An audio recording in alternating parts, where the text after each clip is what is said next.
Breaking news, it turns out that zombies are in fact real and not just confined to fictional movies and TV shows. What do I mean exactly? Well, it appears as though the shambling, dishevelled remains of the Irish hate speech bill have been dug up and reanimated by Irish politicians like some sort of Dr. Frankenstein necromancy experiment gone wrong. The bill, which most people thought had been totally abandoned and buried, is now menacingly lurching towards the statute books as we speak. According to the newly elected Green Party leader Roderic O'Gorman, Ireland's hate speech bill should be passed within a matter of months. Minister McEntee has indicated she's looking to bring forward some amendments in the Seanad to deal with some of the issues, particularly some of the concerns that have been raised on the hate speech element, and I look forward to working with her. But this legislation got, if not unanimous, but incredibly strong cross-party support in Dáil Éireann, and I think it's really important that it is brought to the Seanad early in the autumn term and it is legislated for. This almost perfectly echoes what Taoiseach Simon Harris said recently about the same issue. I have made a decision that we are going to pass a law in this space.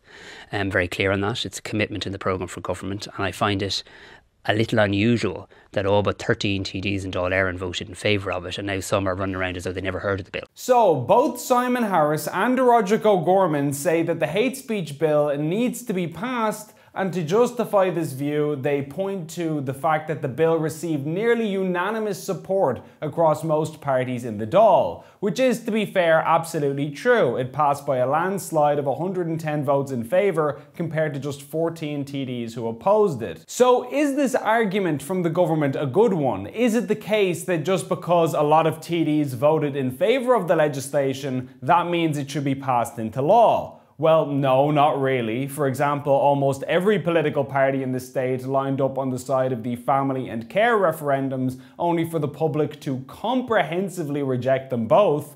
And Roderic O'Gorman was actually at the forefront of that referendum, and so he should know better than anybody why this argument doesn't make sense. It is far from a given that just because a lot of politicians want something, that the public must agree with them. Another reason why the number of politicians who supported the hate speech bill is irrelevant was explained by Fianna Fáil TD Willie O'D, who voted for the bill himself and later told me why he came to sorely regret that decision. The hate speech bill was pretty much rushed through the Dáil. We didn't have. I certainly didn't pay sufficient attention to it. I hold my hands up to that.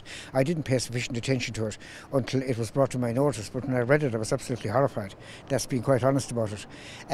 You know, as I say, it's impossible to be across every piece of legislation, taking into account the volume of legislation that's going through here. So here we have one of the government TDs who voted for the bill admitting that the legislation was so rushed that there wasn't even time for politicians to properly scrutinise what they were voting for ahead of time. At least some of them were voting blindly without even understanding what they were signing the country up to. And by the way, some people are probably going to be very harsh to Willie O'D for admitting that, but I would just say, in fairness to him, at least he's being brutally honest and admitting the truth, as opposed to others who are continuing to obfuscate about these issues. So credit where credit is due for such forthright and self-effacing honesty. This would be a better country if politicians were more willing to say, yeah, I was wrong and I cocked up. Hate speech bill, there's no compelling case has been made for the hate speech bill. You see what happened in Scotland over the last few days when they passed the hate speech bill. I think there were 6,000 complaints in the first 3 days. I mean, to me, that's not a hate speech bill, that's a crank's chatter. And, you know, admittedly, when the hate speech bill was introduced initially, maybe we didn't study it closely enough. It's very hard to be across every single piece of legislation that goes through.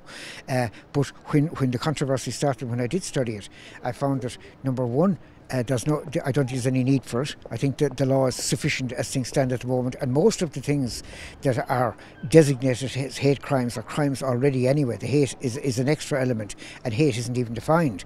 So I think a great deal of time, energy, and you know, expertise has been expended on this now. But regardless, the point is, it makes little to no sense for the government to say, well, many TDs voted for this bill, so it must be good.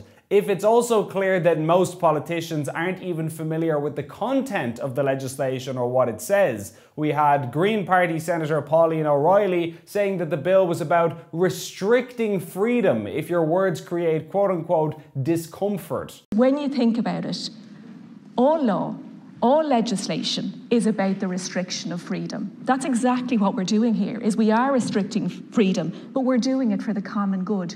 You will see throughout our constitution, yes, you have rights, but they are restricted for the common good. Everything needs to be balanced. And if your views on other people's identities go to make their lives unsafe, insecure, and cause them such deep discomfort that they cannot live in peace, then I believe that it is our job as legislators to restrict those freedoms for the common good. We also had a Fine Gael Senator, Joe O'Reilly, who said that the hate speech bill was needed to crack down on jokes because jokes lead to violent attacks on minorities, apparently. The homophobic attacks in parks do not begin on the night. They begin with homophobic remarks, they begin with smutty jokes, they begin with exclusion. But what happened in Navan, those children didn't get up some morning and they were conditioned. It's a jokes, it's stuff online, it's stuff from television screens, etc.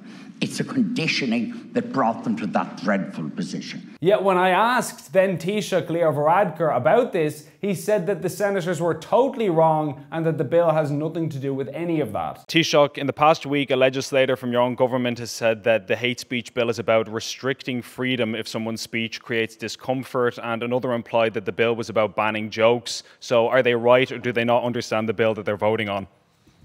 Yeah, well, look, anyone who thinks that the legislation on incitement to hatred and hate crime is about banning jokes really hasn't read the legislation. You know, the right to freedom of expression is protected not only in our constitution, it's protected in the EU Convention on Human Rights and also protected in the legislation itself.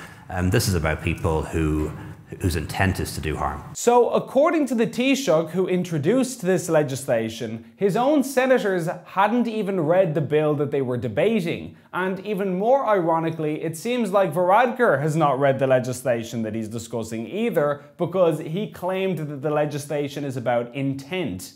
This is about people whose intent is to do harm. In reality, the legislation says nothing about requiring intent, and in fact says that you can be convicted of recklessly inciting hatred, i.e. you can do it by accident without intending to do so. So while the Taoiseach at the time was telling us that his own senators don't understand the legislation they're going to be voting on, he inadvertently revealed that he doesn't understand it either. Very encouraging stuff all around. We also had Fine Gael Minister Neil Richmond saying that politicians are frequently the victims of hate speech because people make fun of their personal appearance. That's hate speech now, apparently. Every single person in this house at one time or the other has been attacked online, has been a victim of hate speech, and there is different degrees of level. The majority of TDs sitting in the chamber at the moment are women. They get it far more worse than the minority, which are men at the moment. And I think if we fail to acknowledge that as men, that we fail to identify what is a clear societal problem that, yes, needs tackling by education, but also needs strict legislation in hate speech that ensures that such carry-on cannot continue.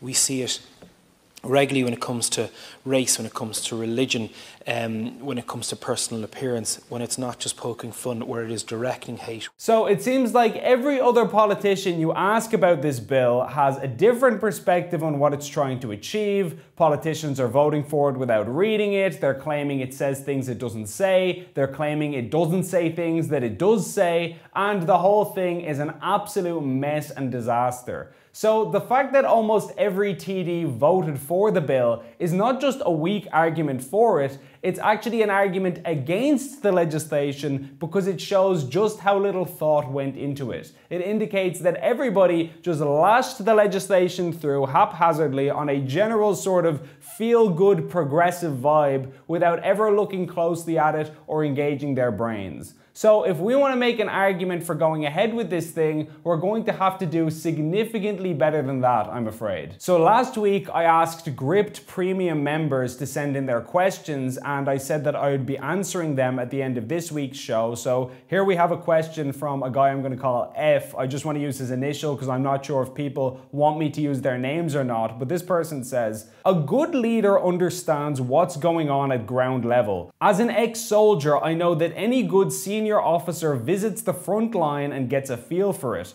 When has the Minister for Justice ever sat in the back of a Garda car for a few hours on a night shift in a rough area or observed the custody suite in a busy Garda station? Or when has a Minister for Health spent a few hours going incognito in a busy A&E or observed a few hours on a ward? Incognito is the word here because as an ex-soldier, I know that everything was cleaned up really nice before the dignitaries visited. Visit the home of a carer for a day or night and see what it takes to care for an elderly or disabled person, etc., etc. Any politician willing to get down and dirty in the trenches may have a different policy outlook afterwards. Smell the blood and the puke. See the victims of crime and the savagery of the criminals. See the old people and the children in pain waiting for 12 plus hours in A&E or lying in a ward bed pressing a buzzer and nobody there to assist them. See the exhaustion and frustration in the eyes of our Gardaí and medical staff in particular. Is that a question that you could put to relevant ministers? Yeah, I think it's a terrific point because it's always the case that when you see the outworkings of a policy or when you are confronted with something like crime, let's say, directly in person, that has a much more profound impact on people. You know these things are bad notionally. You know, you could read about somebody waiting for 12 hours in A&E and you go, wow, that's terrible. But then when it happens to you or somebody that you love and they need imminent help and you're sitting there in the middle of the night, then you realize like this is really not on. My wife and I had this experience with our baby. He had to go to A&E because we thought he might have bumped his head. It turned out to be nothing, but you're there at 3 a.m. and you're waiting for hours and hours, and it's just kind of a miserable experience overall. And again, it's not until these things impact on you in a very direct and personal way, or let's say you get mugged. There's that old joke that says a conservative is just a liberal who's been mugged. Because I remember years ago having a conversation with a guy and he said that he didn't want the justice system to be nearly as punitive to criminals, that we need to focus way more on rehabilitation and helping people, and that to suggest that people need longer prison sentences or that they need to be thrown in prison more frequently is just like cold-hearted and callous, and these people often come from deprived backgrounds and blah, blah, blah. And I was thinking, I guarantee you this guy would not be saying this if his house was just broken into. Then suddenly your whole picture and the entire complexion of the law and order debate changes. So yeah, to your point, I think, obviously I don't know what Justice Minister Helen McEntee has seen or if she has gone on a ride along with the Gardaí, or for that matter, has Stephen Donnelly gone and spent time on a ward for a protracted period of time. I don't know if he has or not, but I think that would be something that would be greatly beneficial if more of our leaders and more people in positions of power in general were to engage in. So great question. So we did get a lot more questions than that, and we hope to get to them at a future date, but for now we're sort of just easing into this new format and seeing what works and what doesn't, because it's kind of uncharted territory. But we will be taking more questions next week, so if you would like to ask a question, sign up for a Gript Premium membership via the link in the description, and then email me via the email address on screen using the subject line "Question for Ben," and I may be answering your question on next week's show, but only for Gript Premium members.